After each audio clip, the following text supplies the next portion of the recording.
I've got a lot of YouTube channels out there, a lot of which still have old videos up, but hopefully no one will ever find them. A friend, at this point, I'd spoken to him a lot. I'd even done some graphics for him. And suddenly I felt pretty snaked. There's been so many people that have come in recently, got partnered almost instantly. And it's really demotivating. I'm a little boy in it. Do you mean this one?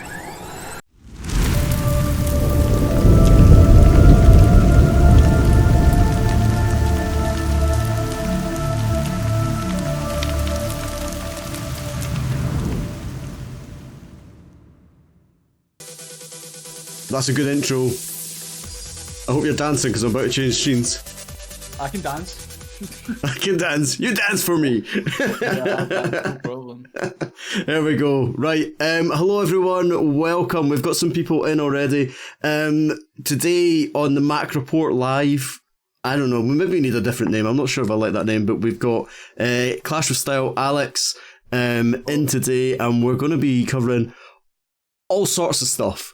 And we'll just do a bit of a gentle introduction here. We've got a few people in, Alex, but not got loads in. But let's just start off with a wee bit of sort of like easy questions. Happy Easter, Mark, EYG, Mark. I'm assuming that's Mark. Mar. Hey, Mar. It's Mar. That's Mark. It's not Mark. All Hail Mark is the other one, isn't it? All Hail Mark, yeah. Yeah, but guys, welcome in. There'll be more people popping in. I don't have sounds on the alerts. There's no sound on the alerts. We're going to turn up Alex, actually. Can you hear Alex? I'm going to turn you right up, mate, and make sure we can actually hear you. Nice. So if I shout really close, I should peak everyone's headphones. Oh, yeah, it's blowing my headphones anyway. I think we're good there. Sorry, Mar, I'm sorry. So, Alex, tell us just a little bit about yourself. Just the usual stuff, the usual sort of introduction stuff. How long have you been playing Clash of Clans? Where do you play? All that sort of stuff. Go for it. Hit me. Yeah, so obviously for those who know me, online, on YouTube, on Twitch, whatever, you'll know me as Clash with Style. We can maybe talk about the name in a little bit, how that kind of came about. But my name's Alex. Most people know me by Alex when they're talking to me, sometimes Style as well. But yeah, I've been kicking around the scene for quite a while. I do like to claim that I'm one of the most experienced content creators in the game. I've been around for what feels like an eternity. Started playing Clash of Clans when it kind of got released. I mean, the first couple of months I didn't play, but as soon as my friends and stuff said, hey, this game is actually all right, I was like, I'll give it a go. Jumped on my little iPod Touch, which was, absolute crap. It was so laggy. iPod? Really bad, but iPod Touch, yeah. Wow. Tiny wee thing. And that probably shows, how long I've been playing the game, is the fact that I was playing on an iPod Touch. But yeah, as soon as I sort of came across the game, I was like, this is a game I'm going to be playing for a long time. I knew as soon as I sort of picked it up, and I was one of those guys that, Clash of Clans is the kind of game where you're meant to pick it up, do a few things, and then put it back down with the sort of upgrading things, because back when it first got released, there was no wars. There was no clan wars, there was no CWL, there was no season pass, it was basically you farm with Barch, you upgrade, you're training your troops, like some of them were with gold, they were taking hours and hours to train just one army. And I remember I would sit there on my little iPod Touch, and the rest of my family were in the other room, and I was sitting through just at the dinner table with my iPod Touch, and I would wait for that golden elixir, on the collectors to pop up, and I'd be like, oh, here we go. That's 100 gold right there. I just need another 1,000. I can upgrade this cannon or whatever. So, no, I remember the game first coming out. That was sort of my initial sort of feelings with the game. And so, do you remember it? You remember it pre-spells then? Yeah, I've been there since. You're a proper OG. Yeah, I was there right since the off. I did take a break, but I don't know if we're talking about that a bit later on. I think we are, kind of with YouTube and streaming and stuff. But yeah, I've been around for a little bit in the game. Yeah. And what was your favourite town hall? What did you have the most fun at? So my favourite town hall, even to this day, is Town Hall 9. When I got to Town Hall 9, that was when I was still playing. I played in a few different clans when I got to Town Hall 9, but the main one I played in, you won't have heard of it, it's called Lazarus. I played with my brother, and at this point, these guys, they all had the kind of 8.5, Town Hall 8.5. I don't know if that was, you remember those days where people used to do 0.5 Town Halls, so they could get like their bases would match against like Town Hall 8s, but they would be Town Hall 9s, that kind of idea. But yeah, it was those kind of days, and Town Hall 9, I absolutely loved it. Doing more complex strategies before Town Hall 7, Town Hall 8, it was all mass dragons, and I wasn't a fan. It was just felt like a lot like spam, kind of like some of the strategies we see at Town Hall 13 these days. So when Town Hall 9 kind of came about, it was this feeling of, right, we can do a queen charge, we could, do a Lalo, we could do a Goho, we could do stuff like that. And I just thought it was so cool, really unique. So Town Hall 9 quickly became my favorite Town Hall. And even to this day, I'm doing Town Hall 9 stuff all the time, whether it's small league wars or just regular 5v5 wars. I do a lot of Town Hall 9 stuff still. Definitely my favorite Town Hall. Ah, cool. Lil said there, took a break, got a little best decision of your life, so there you go. Yeah. Don't throw the chat in much, but that's nice. I like that. So, we're going to talk about Alpha League. We're going to talk about your sort of streaming and YouTubing and all that sort of stuff. But I thought we'd just start with kind of the hot topics of Clash of Clans, because that's kind of where I want to go with this. Is not just all be about interviews and just sort of talk about sort of what's coming up. Town Hall 14 update. Did you see the leaks and stuff today about the green confirmed? What do you think? Do you like the look of the green? Do you think it's real? So, green's my favorite color, for those who don't know. I'm a big fan of green. I like kind of lime green. That's kind of like the colors I like. So when we saw, the video came out with whatever it was called, Hammer Jam, and we had all these sort of sneak peeks and stuff. We had the owl in it, and it had the green from the Town Hall. I was kind of, it piqued my interest pretty quickly. I was like, this is cool. Like, I'm interested to see the sort of design they go for. And I mean, I've seen a few pictures on Twitter floating about of the potential leak for how it looks, and I have to say I really like it. There's been a lot of people that don't particularly like it, but I think it looks pretty cool. What I'm most interested to see is what they're going to do with, obviously we had the Giga Tesla at Town Hall 12, we then had the Giga Inferno at Town Hall 13. I'm interested to see if they're going to, upgrade this again, if they're going to have that going, a new, everyone's said, the Giga Eagle is going to be the next thing, or the Giga Scatter. But I think they'll keep it with the Giga Inferno. They're just maybe going to add a few more levels onto that. But I'm quite interested to see if they change the design of it maybe, or how they go with that.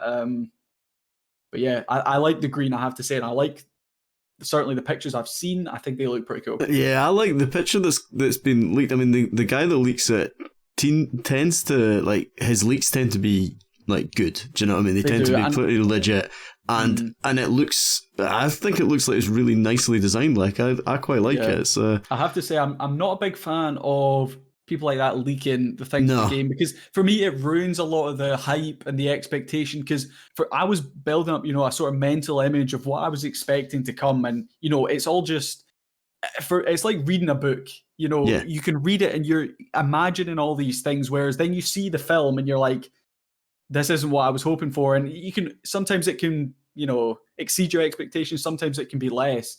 But with the leaks and stuff for the game, I'm just like, just wait until the sneak peeks and wait until the actual update comes out. And then everyone can just get hyped together and just, be excited together, rather than having a few people seeing everything before it's actually announced. It kind of ruins that whole build-up effect and the hype effect that I used to love before all these leaks and stuff started coming about.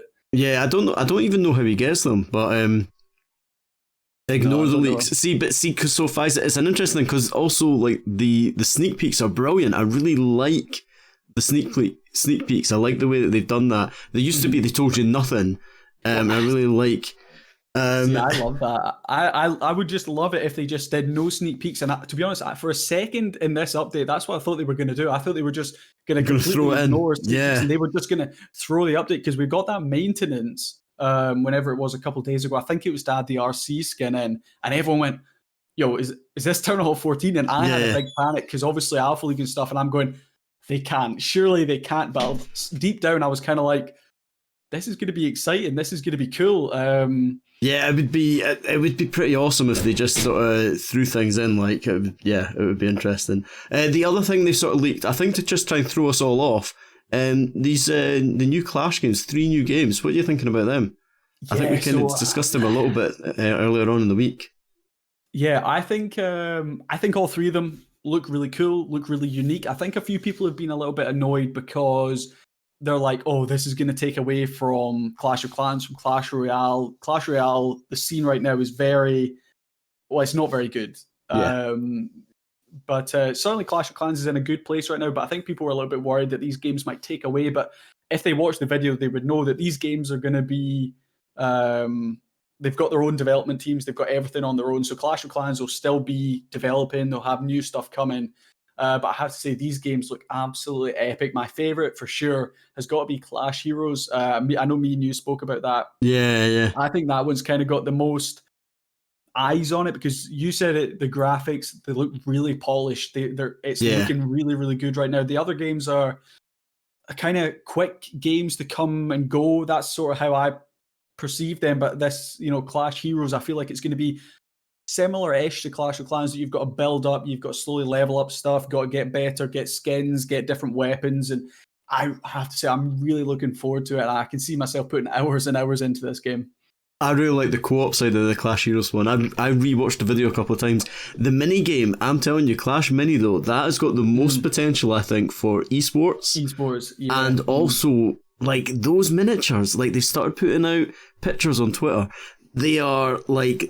that's a product that they're absolutely we'll be buying them. You'll be buying them they'll be like international selling these little miniatures of wizards. They look epic. Yeah, you'll have all of them out there. So yeah, I think that's the sort of the route. The other one, Clash Quest, I can't really get my head round. It just looks. I think they need to do some work on that. It looks a bit meh. Does that make sense? It doesn't look bad, but it just. I thought it was 3 new games. First, I thought it was an April Fool's. Yeah. And I was like, right, I'll need to watch the video, kind of see what's going on. And I saw this first game and I thought, yeah, it looks all right. I'd probably give it a go. I mean, I've given all the Supercell games a go, but most of them I put down pretty quickly. Clash Royale I played for a little bit, and Brawl Stars I do still play here and there. But that game, I mean, I was like, yeah, I would download that. Would I keep playing it? Probably not. But yeah, all these games, I think they'll build them up and they'll keep trying to improve them. Happy days. Right, let's go back to talking about you. We're going to start with Alpha League. Just tell us about how did you come up with the concept, and sort of how long, we're in season 4 now again, so how long has it been running for? Just tell us a bit about the history of Alpha League. Yeah, so I'm sure plenty of people kind of know how Alpha League came about. I've spoken about it a little bit before, but for those who don't know, Alpha League is a 1v1 league. Myself and Clashing with the Devil started it back in March of 2020. We actually had a media group in EYG, and he just said, anyone got anything like 1v1 ideas or something? And I kind of said, well, I could definitely get behind a 1v1 sort of concept. I think there's definitely a space in the Clash scene for this right now. I mean, him kind of got to work. He was coming up with a lot of the ideas. I was putting the rules document together, getting the Discord server fully sorted, trying to get all the graphics, because for all the graphics for Alpha League, I do everything myself. So yeah, it just slowly built up, and we came up with the format. The format for season 1 was just straight. Everyone got put into a single elimination bracket. We drew the names out of a hat, and that was just where we were. We went from them, ran through. Mikey from Coastal Clash ended up winning, and that was just sort of a taster for us to see, is there interest in the 1v1 scene? And pretty quickly we went, there's a huge interest in the 1v1 scene. It's a concept in Clash of Clans that no one back then was really doing. When I say back then, it was only a year ago, but it's the format we came up with has been developed and it's progressed, and there's been a lot of people that have came and they've used that similar format that we've used.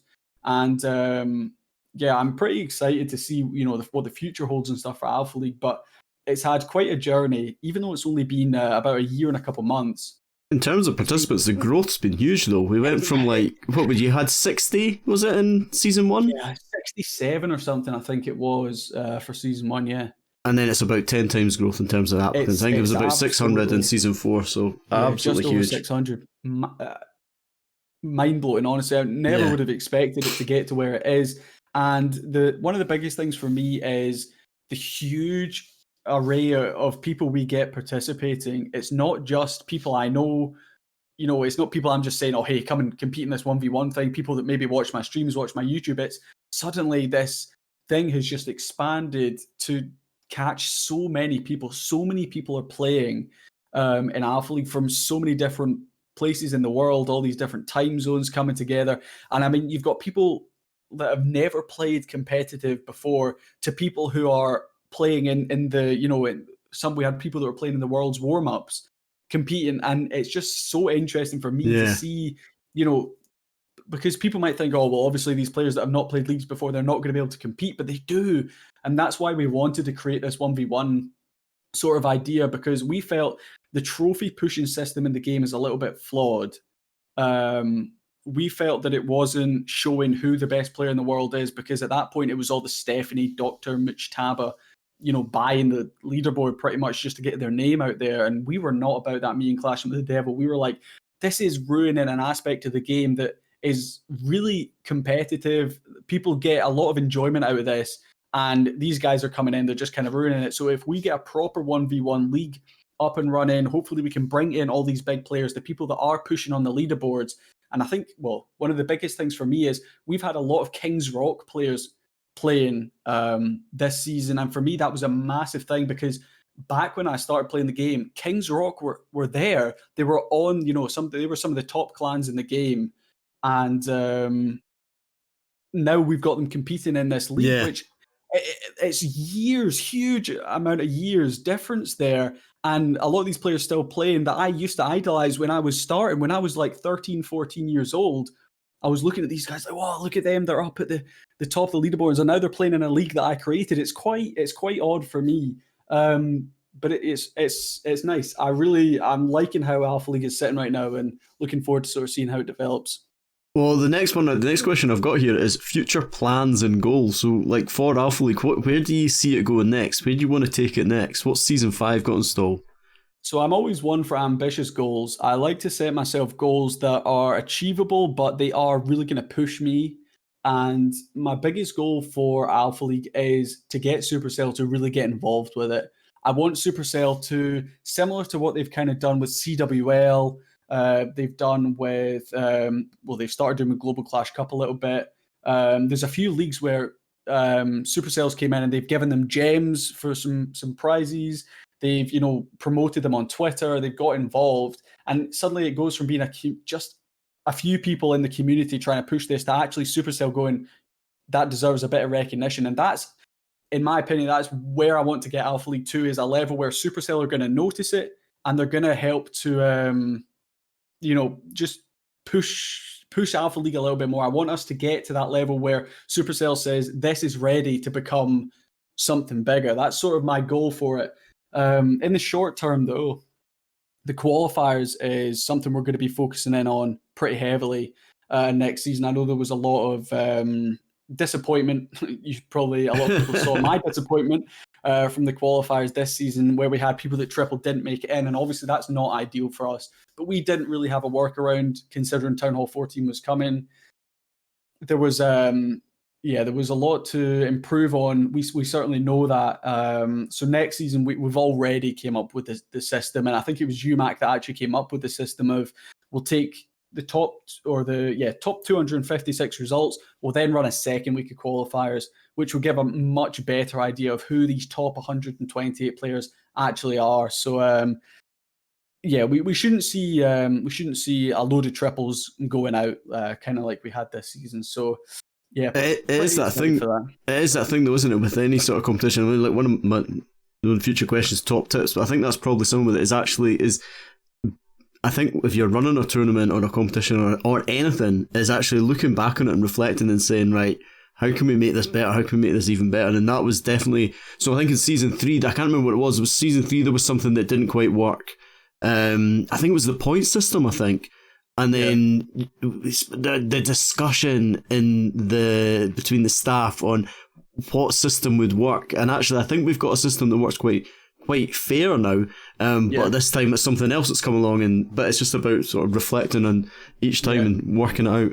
Yeah, absolutely. It's these building blocks to get to a system that we think works well. And the thing that, well, in fact, on you go. We're going to speak about it later anyway. I was going to say, so the top tip for anyone thinking about running a competition, you got anyone that's doing any sort of stuff, get a lil is obviously part of it. Any other top tips for someone that's wanting to run their own competition or something like that?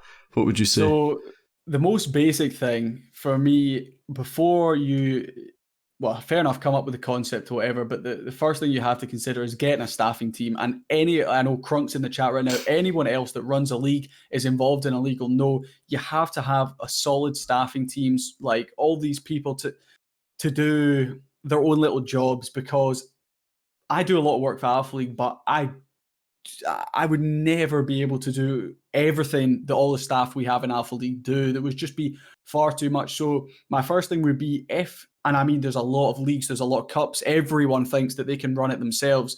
And there's been a lot that have came. They've been all right. Some have not been so good. And they've gone very, very quickly because they simply just don't have that staffing team implemented in there to actually, run the leagues, run the cups, whatever. So yeah, my top tip would be have a considerable amount of staff that you trust, that you know will do the job there to help support you for whatever your league or your cup is. And then we've got I've thrown in a viewer's question here as well. Okay, we've got I think it was Russ. I can't remember. Russ, correct me if I'm wrong, mate. But how do you plan to expand and innovate Alpha League? We've sort of talked about this. He's the interesting bit here is Russ doesn't like the fact that there was lots and lots of Infernal Drag hits this time.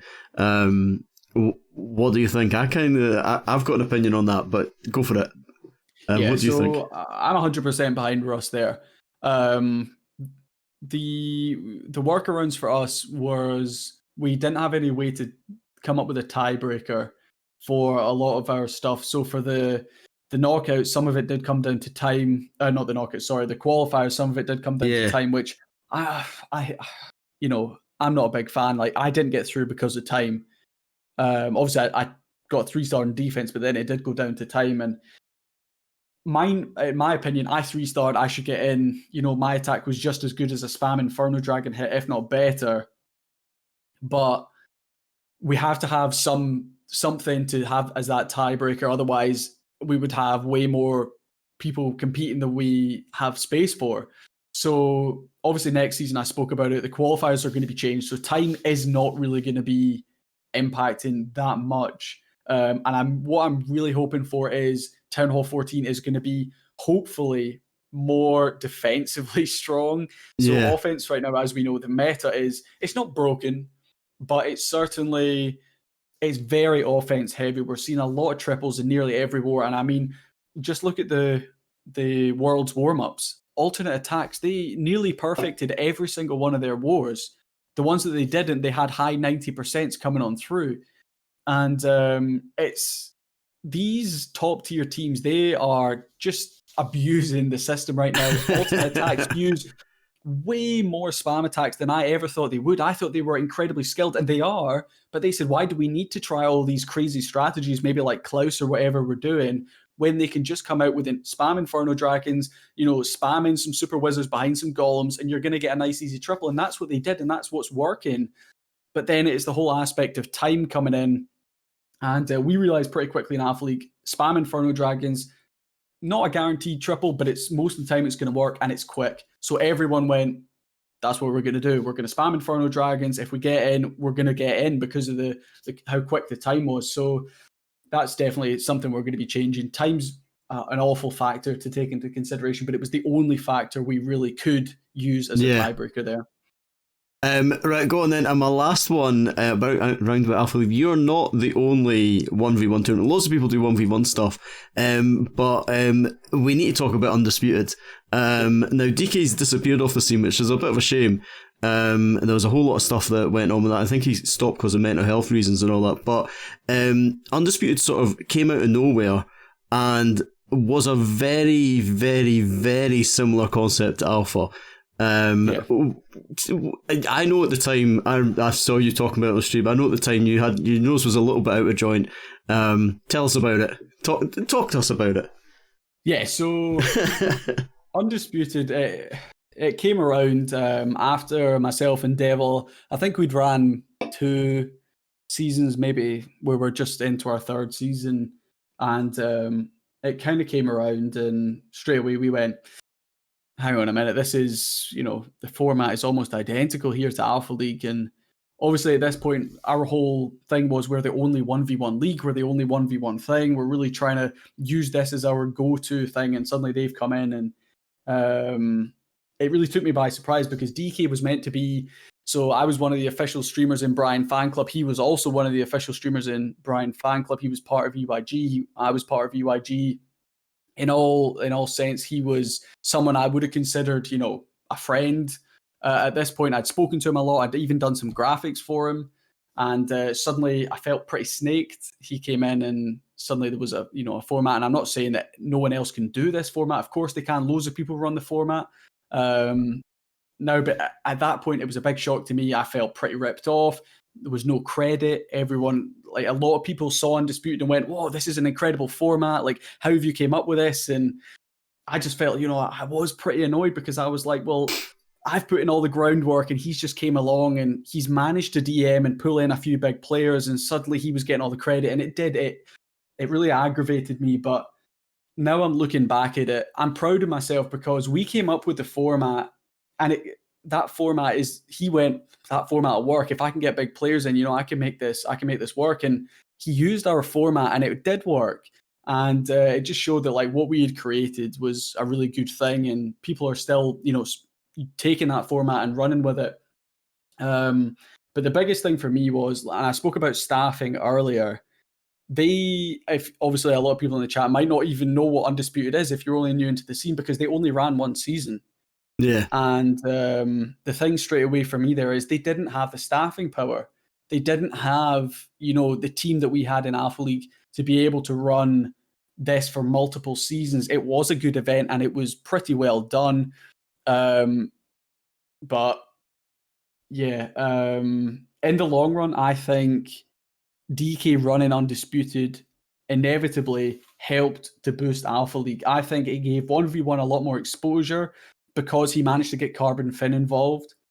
Like, that was half of his thing. He said Carbon Finn's involved, and Carbon wasn't actually involved until the final. But even just putting Carbon's Finn on a few things here and there brought a lot more people in. So I think in the long run, it really did help to boost Alpha League and the 1v1 sort of format. And well, I'm going to thank him now for it, because Alpha League is blowing up, and well, Undisputed is no more by the looks of things. Yeah. Well, and I think, so Lil said it there in chat, and I remember chatting to you about it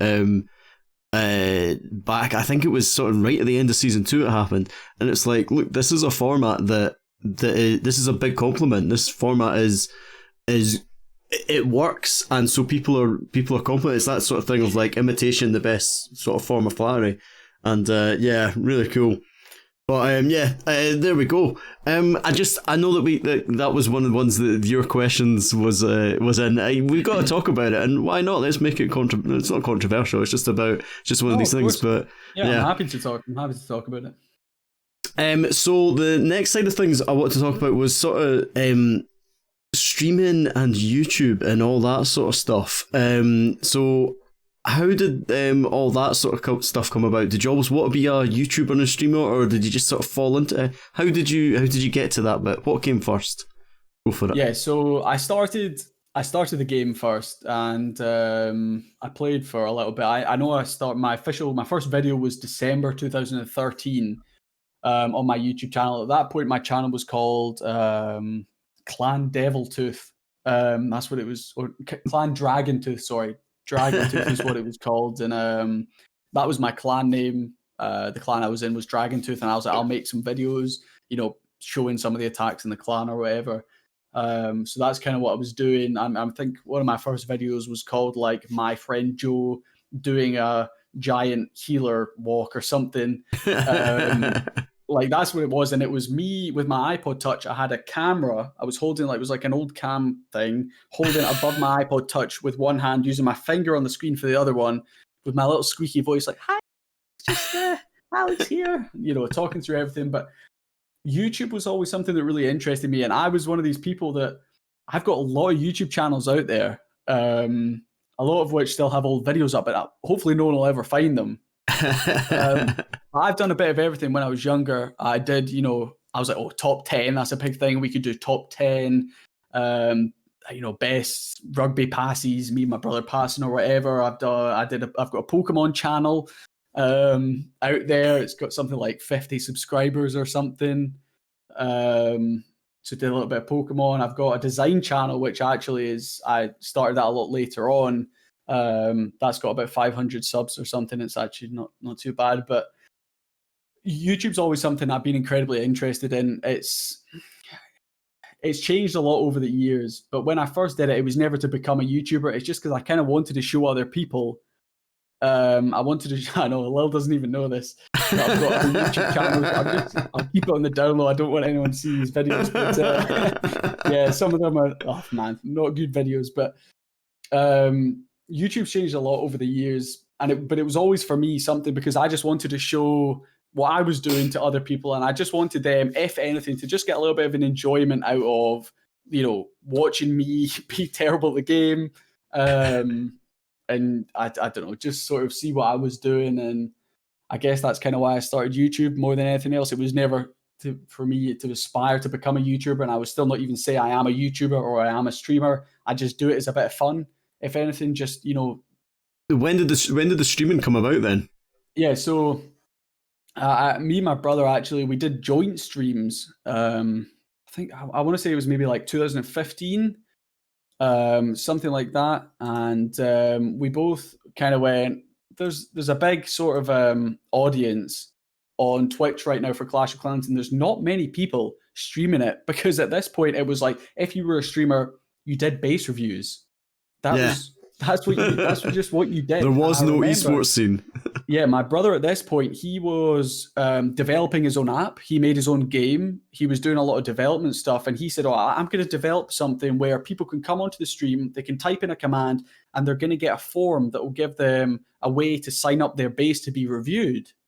And at that point, that was huge. So he came up with this whole system and took ages coding it all. And eventually we got it implemented, and people would come into the stream and they'd put in their account name and they'd put in their tag. And me and my brother would sit and we would take it in turns to review their bases. And I mean, we would go in depth onto how they could improve and what strategies they should be using. And, we really put in a lot of effort. But the killer for us was we lived in quite a rural area and we had shocking internet. Now, you guys will know from when I started streaming again, it was January 2020 is when I started. My internet was absolutely god awful, and it wasn't until recently I actually got it upgraded. But yeah, it was the internet that kind of killed the streaming originally. We did it for about a month.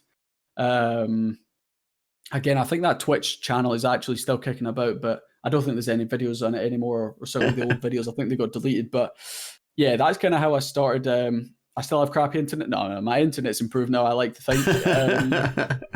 But yeah, that's how I started sort of with streaming and YouTube. I took a 3-year break. I think it was just somewhere around kind of midway through 2016. That's kind of when I got to that age where I was like, is YouTube cool? Should I be doing YouTube as sort of a teenager? Is it a cool thing to do? I mean, I've got 2,000 subscribers. At that point, I had made about 400 to 500 pounds off of it because I was able to get monetized. I had one Town Hall 7 base build video, which I'm sure a lot of people have seen. It keeps popping up, and I'm like, don't watch it. It's not a good video. I'm a little boy in it. Do you mean this one? Did you have that ready? Yeah. So Crunk sent me this. He was like, now I can't actually hear it, but I've watched it.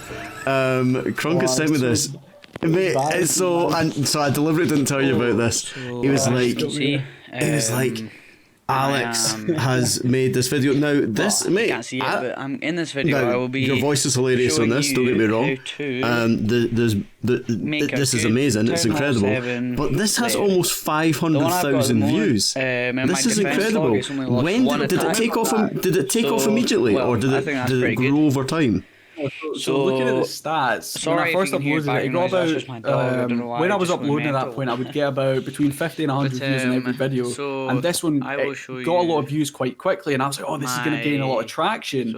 And well, just you've got the video up there. Look how long that game is taking to load. It's incredible. Look at the frames. About a minute into the video, look how long that's taking. That's shocking. But can I say how good a base that was, by the way? Until Zaps came about, they changed the Zaps. That was a god tier base. It's actually the old screens and everything. It's just so we can listen to Baby Alex. Yeah, so that was What we'll do is we'll take it off, guys. I'll put a link to that video somewhere. I'm sure you've seen it. If you just search Best Town Hall 7 base, you'll find it. It's got an incredible amount of views. If I got a video that did that well, I'd be blown away. I'd be sharing it every 2 minutes. I couldn't quite believe it was really slow. Well, it got going relatively quick, but then it dropped right off. But then somehow, I don't think it was shared anywhere. It just started picking up and it really blew up. I got about 200,000 views in about a week. That's mental. Which was crazy. I mean, I was pretty young. This video was really old, and I'm looking at this going, Have I just made it? Is this me? Am I going to become a YouTuber now? I've just got a video that's absolutely blown up, and well, you guys know now I'm not a YouTuber. But that did generate. Am I right in thinking that did generate income for you as well? Yeah, that's video on its own. That's the only video ever that has generated me income, and like I said, it nearly got me £500. That's mental. It was about £470 or something. And I think I was, I don't even know what age I was, but I was really young and I couldn't even claim the money. I couldn't claim the money myself, so I had to get my mum to come and Your mum robbed you. No, she had to come and set everything up for the AdSense and everything. And I got the check through or something, I think it was, from Google. The check came through from Google and I was like, Google's just paid me. This is absolutely incredible. And, it was such a wake-up call for me at that point to go, wow, YouTube, actually, I could make money. And I mean, I never got a video after that blew up or anything. And I mean, you know yourself, one of these YouTube shorts are the kind of thing right now that you'll get one to blow up. And that's quite big at the moment. And I'm sure you're the same as me. When you see one of these videos, you go on, maybe you upload it in the evening or whatever the day before, you come on the next day and suddenly it's got thousands of views. It's an incredible feeling because you know that many people have watched and listened to you or your videos. It's quite surreal, and to think that 500,000 people have watched that video is shocking for me because it's a terrible video. But yeah. So I mean, I think that's the thing. So, like, I've written down a question and I've got my own answer for this one. What is the most unmotivated thing about content creation? I'm talking about like YouTube videos. What is the thing that just absolutely kills you on that side of things? Yeah. Well, I know we've spoken about this, and I'll have an answer for YouTube and an answer for streaming. So for YouTube, one of the hardest things is putting your time and your effort. And I mean, some videos. There was a video I did. Was it last year? No, it must have been the year before, and it was Clashmas event, I called it, and it was where I wanted people to do wait, has Lil actually found my Pokemon channel? How has she found this? That's awesome. If she shares that link, it's over. But no, on YouTube, the thing that gets me is putting the time and effort into videos and not seeing any return from them. When I say return, I don't want money, anything like that. Just a little bit of recognition, people to engage in the video, and it to get a few views. That's all I'm sort of looking for. And this one, I spent hours. And I mean, have you actually found it? How you found that? Please don't send that to anyone. How did you find that though?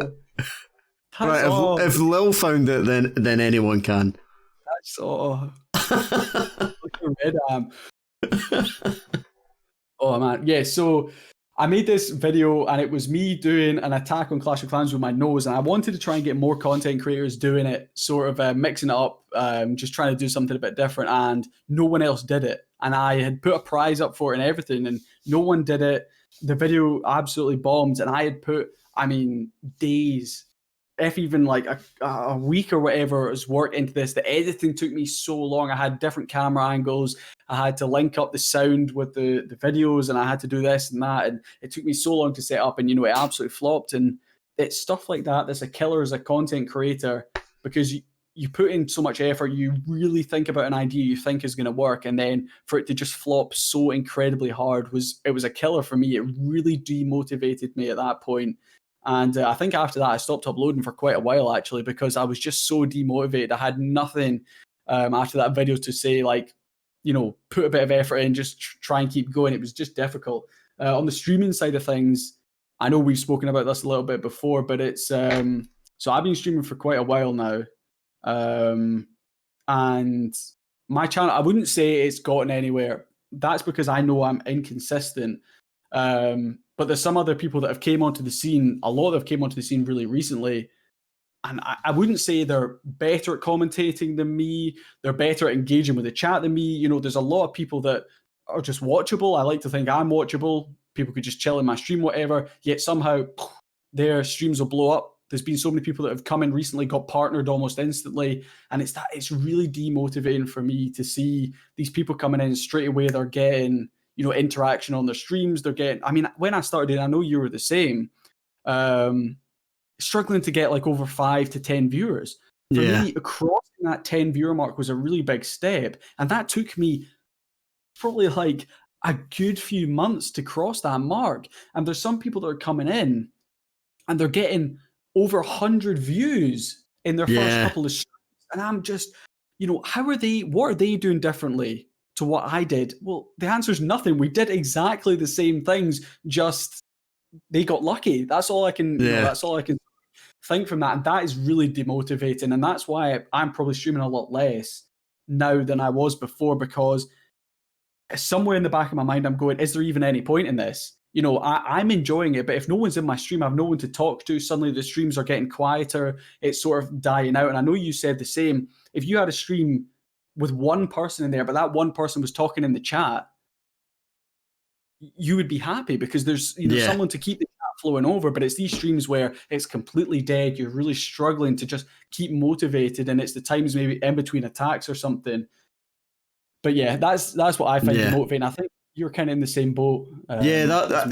For me, it's the same thing. When you make a video and you're really proud of it and nobody sees it, and you're like, oh, that's just so demotivating. And yeah, I mean, like, the streaming thing, it's bizarre. So don't get me wrong, I love that the people that take the time and effort to turn on my stream when I go live and just leave it on, like, don't get me wrong, that's incredible. It's so appreciated. Yeah, but the interaction is just like, you kind of, in the back of your head, when that's happened, and when you're like, I've got 30 viewers or 20 viewers and no one's talking to me, or when you put a poll up and one person votes and you're like, oh, okay, good, yeah, right, excellent. Yeah, it's just like your mind games and all that sort of stuff that goes on. Yeah, it's so we've kind of covered why do you not stream as much as you used to? Is that just that sort of thing of like just trying to work out where your priorities are? Because you've really put a bit of a push into YouTube, haven't you, recently? Yeah, so I'm one of these people that will come and go with things. They'll see something, I go, yeah, like, let's do that. Like YouTube, let's put a load of effort in, and 3 months down the line, I've not seen any return from it. Right, let's move on to something else. But yeah, I've had a lot on recently. So for those who don't know, obviously, if you know me from before, this is a different room, etc. I moved house. I moved in with Lil, which has been fantastic, by the way. Big shout out to Lil. She is unbelievable, absolutely unbelievable. But yeah, so moved into the new house. Obviously, I had to get everything set up. Poor Lil. In the new house. Moved.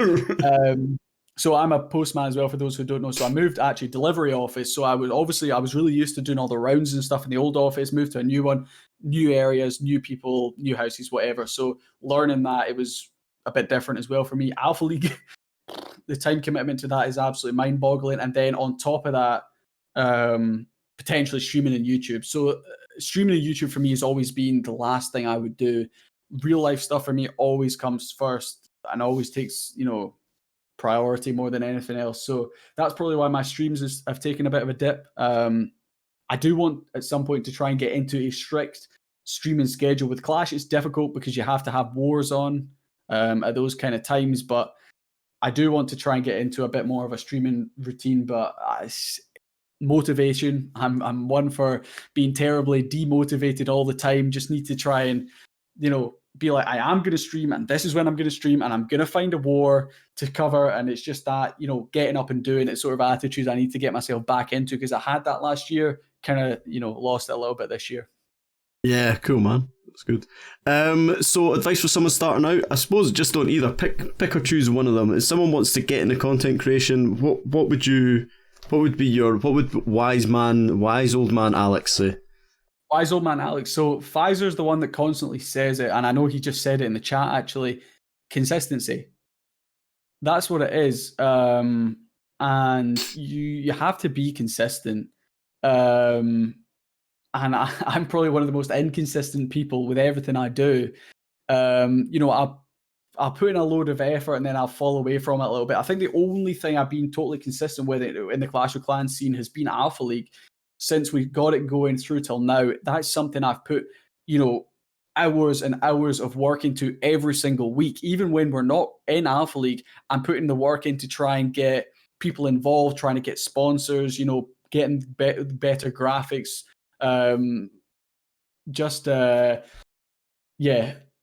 Definitely consistency for anyone that ever wants to try and Shy, to an extent, but if you blow up or whatever, like you're saying, you have to be consistent, otherwise the viewers will drop off.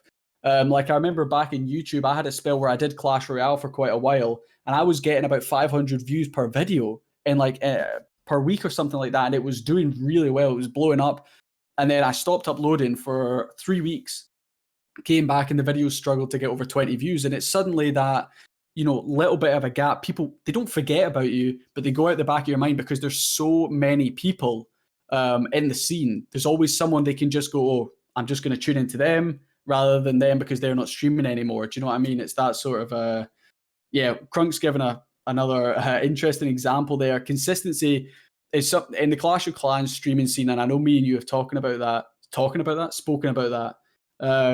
Consistency is good, but it's very difficult to explain with the Clash of Clans scene, because if you cover one of these huge wars, say Tribe Gaming against Alternate Attacks, and you're the only streamer covering it, even if you're the worst streamer on the planet, you are going to get over 100 viewers. I can guarantee that, if you're the only person covering it. Whereas with something like the Clash Champs final today, we're going to see, well, like I'm assuming Crunk knows, 13 people covering it. There's going to be so many. There's only a certain amount of viewers that watch Clash of Clans, and that's going to be spread out through all of them. And these streamers that are going to be at the bottom, they're going to really struggle. But if they were the only ones covering that, they'd be at the top. So in that circumstance, it's not about really who's the best streamer. It's just who's maybe the most well-known or sort of thing. See, I've been thinking long and hard about this one. So I think this is a Scottish thing as well, by the way, mate. Like, Scottish people are particularly self-deprecating, and before I turn on a stream every day, I got like massive imposter syndrome. Like no one's gonna. Why would anyone tune into this? Do you know what I mean? It's like it's a total, and I think it's a nationality thing. DMs are blowing up, but yeah, it's difficult. So some streamers bring in their own viewers. So like I'd say Itsu and Eric maybe bring in their own people. They come from their YouTube channel, but then you've got like this, like you say, this finite resource, this limited number of the regular Twitch community some of them might be really nice and have a couple of streams on at the same time. But when you come back to that interaction thing again, you're kind of like, I should maybe just go and watch someone else's stream. That's sometimes. Yeah. So I'm streaming the French Clash Cup straight after this, and I have no idea how many people I'm going to get viewing it, because you've got that combination of there's going to be lots of other people streaming it who are much bigger, but then it's MCS, which is awesome. So I want to cover them. So I don't know. Yeah, it's yeah. That's definitely a difficult one. Like you were saying just there's a lot of people that will open up many streams and whatnot. The perfect example of that was Matt Gizmo. I don't know if you've seen the thing he put out on Twitter. He had double monitors and he had about, I don't even know, 20 streams or something open. And there's been a lot of times where Matt's jumped into my stream and he's maybe posted a couple of emotes or he said something in the chat. I've tried to engage with him and I get no response, which is even more awkward because you're kind of sitting there waiting on him responding. And you're like, is he on a mobile delay? He's already moved on to another stream. And like, yes, I love it because it'll add one more viewer to the count, but it's always the engagement that I'm looking for. And I know you are the same. If I only had 10 people in and all of them were talking, for me, that chat would be absolutely popping. I wouldn't care the viewer count was only at 10. Whereas if I had 100 people in and only one person was talking, it wouldn't be an enjoyable stream. It'd be so slow. Yeah, exactly. Streaming's a very odd thing, especially in the Clash of Clans scene. Hey, Shide, you're totally right, man. Loads of people are going to be streaming FCC, and well, we'll see. I've probably made a mistake. Why not give it a go? Because for me, if I saw all these streamers and I went max live, I'm going to tune into you, even if, Carbon Finn's streaming, because for me, I much prefer your engagement with the chat, whereas he's more war focused. He commentates and he only doesn't really read the chat when he's in the thing. But I forget to. You forget that the war's on. You just do it like a, just chatting stream or whatever. Yeah, my streams are basically just chatting streams, but there happens to be a game going on in the background. Yeah. So we've got I've got a little challenge for you. So this is something actually that Kiki and Brad, Kiki suggested this, and I totally forgot about it. Do you have your tap challenge ready, Alex? So we're going to make, just like like on Top Gear, how they have to drive around the lap. They have to do like the lap, and then the time goes up on the leaderboard, and everyone, they drive on the Stig, yeah? So this is our version of the Stig. So basically, we've got an app. It's called Click Speed Tester, guys. Clickspeedtester.com. Go for it, mate. I'll explain what this is. So it's clickspeedtester.com /10 seconds. We're doing the 10-second one. And basically, you get your phone, you follow that link, and then you tap on the box, and you have to tap as quickly as possible, as many times as possible in 10 seconds, and then it gives you a clicks per second. And then we basically put everyone on a leaderboard, and we say who the greatest Clash of Clans clicker is. I don't know. And Alex has just disconnected me. Amazing. He's just disconnected from the stream. Hello? So I think turning his iPad on has killed his camera. Hello. Did turning your iPad on kill your camera there? Yeah, I put on Discord on my iPad and disconnected me. Sorry about that. No, that's alright. I was like, and he's gone. So, yeah. I mean, in terms of viewing, there might not be much viewing here apart from you're going to see Alex concentrating really hard, tapping his screen, but then we'll get a time at the end of it, and then this is something that we can basically set forward. Go for. I'm just keep checking on this this war. There is no war. And it's !BB, mate. There you go. Right. So I tried this earlier. I actually did alright, but my fingers are a bit sweaty now and I'm feeling pretty nervous. But that's the excuses coming in already. I like that. Of course. So I've got my pen and paper ready. We will take a result from this. If you guys want to play along at home, you can.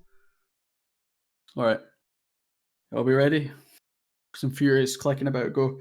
Can I use two fingers or is it one finger? I think you get the two going.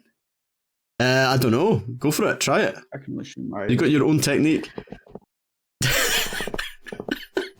Oh, it stopped clicking. I take it back. This is counting. I'm going that fast. It stopped clicking. Oh, it's miles lower than I got earlier. What have you got? I forgot. Let us see it. There. I got 10.2. Let us see the screen. Let's see. Oh, it's not coming.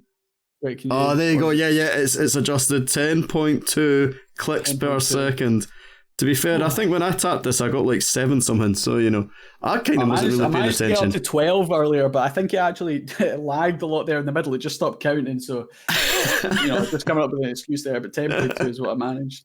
Man, that's awesome. That's so I'm gonna create, there'll be a graphic somewhere at some point. It's gonna have a leaderboard. You're gonna be at the top of the leaderboard. Hell yeah, number one. Because you're the only person that's played. Mac with the boomer fingers exactly shied, man. So we've kind of got almost to the end, not quite. There's a few viewers' questions here. Now, we've sort of... I tried to throw some of the viewers' questions into the interview as well. There was some bits where they made sense to go, but then some of these other ones are a bit more interesting. We've got this one's from Lil. I really like this one. This is like, you could open this up for... It's also a really controversial one for me, but yeah. Is it? Oh, okay. So, if you could pick 5 people from Clash to have over for dinner, who would the 5 be? Yeah, so this was a difficult one because I was like, would I want these big players to kind of speak to them about Clash, or would I want to invite the people over that I have met and I've made friends with over the spell that I've sort of been in the sort of Clash community? And for me, of course, it's always going to be the people that I've sort of met and gotten to know a bit better. So first things first, Mac, I just want to say you're not on this list, but the only reason you're not on this list is because I feel I could probably come and see you, that's fair enough. Easily. Because you're really not that far away from me. So this is kind of a list that people I think I probably won't see. It's like your fantasy team. Yeah. So these are probably the people that I would, if me and Lil got married, say, which I know is one of the questions, these are probably the people that I would straight away go and invite to the wedding. That's okay. That was my sort of thinking behind this. Wait, I wouldn't get an invite to the... Oh, man, no, that's Mac, outrageous. of course you would. I'm just digging the hole for you. Right, go for it. Get on with it, man. Tell us. Build up the suspense here. So this is in no particular order, so don't think this is number 1, 2, or anything like that. That's definitely how we're going to see this, but yeah, go for it. I need to be careful here. So the first person would be Russ. Russ is someone that as soon as I joined UIG, I kind of came across Russ. He's just a good laugh. He's a good lad. Is this little brother of Boom? Yeah, that's the very same. There's also, of course, Pfizer. Pfizer's my bro. Love a bit of Pfizer. We've got Bergie as well. Bergie, I wasn't too familiar with Bergie until we started playing Among Us a lot. Kind of got in, and anyone that's in my streams will know Bergie's dogs. They've got their own sound effect, but yeah, Bergie's an absolute legend as well. Barcode is someone, a staff member in Alpha League that I was not too familiar with kind of when she started, but now I know Barcode really, really well. And Bar's a really cool person. And the last person would be Hertha, my German brother. He's an absolute legend as well. Played a lot of league matches at Tourney 9 and stuff with Hertha. He's just a really good laugh. I think he would be great to have around for a wee couple of drinks and dinner and stuff. But yeah, that would be my list. There's so many people that is not in that list. It's the live stream. So many people, and I feel so bad for not saying that. I could have a massive list of people. And that's why it was such a controversial one, because like people like Ken and Crunk and Gordy from King's Rock and Ned and Shide and all these people, of course, like they I would want them there, but it's just like it's a difficult question, and you put me on the spot there. But that's my list, and I'm gonna stick with it. Happy days. Okay, cool. I would have just gone there. See, I would have gone for a different tactic, mate. I would have gone for like the biggest, most ridiculous names you could find, just so that you've actually gone for your best mates there. I've thrown myself under the bus here, haven't I? Yeah, I mean, you played that all wrong, but yeah. We've got five friends left. Everyone else is just left. Half your staffs from Alpha League is gone. They packed their bags the whole way home. Yeah. Right, here's an interesting one. I thought this was quite a good one. So I can't remember who put this down, but what do you think of McKenzie when you first met him and when you saw he had Scottish #1 Clash of Clans streamer in his bio, which I have only just removed from Twitter because I honestly forgot it was there. Yeah. So, I mean, I don't know. I mean, I can tell this story if you want, but I've told it many times on stream. Do you want I want to hear it from your side. No, I'll go ahead. So I think whoever's put this question is trying to bait out some sort of terrible response from me to wind you up and get some drama on stream. But to be honest, the first thing was like I can't remember who it was, and went, oh, there's another Scottish streamer, and I was like, come on, like someone else in the Scottish scene that's actually given content creation a go, because up until the point that you started streaming, I was the only Scottish person doing Clash of Clans. Like on YouTube, on Twitch, anything. Obviously, I knew there was other Scottish people playing the game. So yeah, I can't remember. I heard in a roundabout way that you were streaming. I came in, or was it? Did you message me? Was that how I found out about you? I think you messaged me. I randomly messaged you. I didn't know who you were. Sorry. And I was just, and I dropped into the Alpha League server, and I was like, I discovered that covering other people playing was the way to go, and it was actually something that I enjoyed. And I'd been doing 1v1 tournaments, and this Alpha League was like a big 1v1 tournament. I was like, oh, if I could do that, it'd be good. So yeah, I messaged you and said like something like, yeah, I slid into his DMs. I did, lol. I slid in, and I said like, but I went about it all like totally wrong. I didn't introduce myself properly, and I just went, hey, can I get a media role, please? And you were like, what? It was the coldest response I've ever had. I was like, oh, okay, I've played that wrong. I'm actually trying to scroll back here in our DMs, but we've spoken. Oh, mate, that's so far back. Yeah, that's going to take a long while to scroll to, but yeah, it was great. I love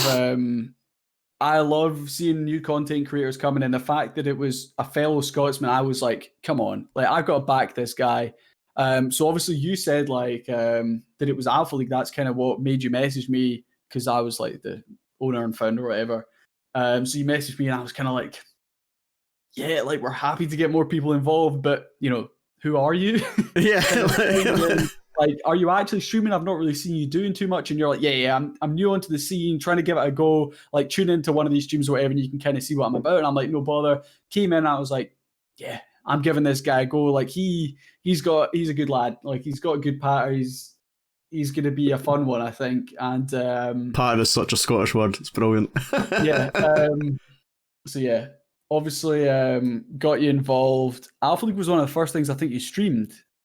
Yeah, it was. Well, my first affiliate stream was Alpha League, and I'd maybe done like 3 or 4 streams up until before then. So yeah, but anyway, let's stop talking about me. I don't want to talk about me. But yeah, I think what people are trying to get there is the whole Scottish #1. But I love that. It's such a good meme.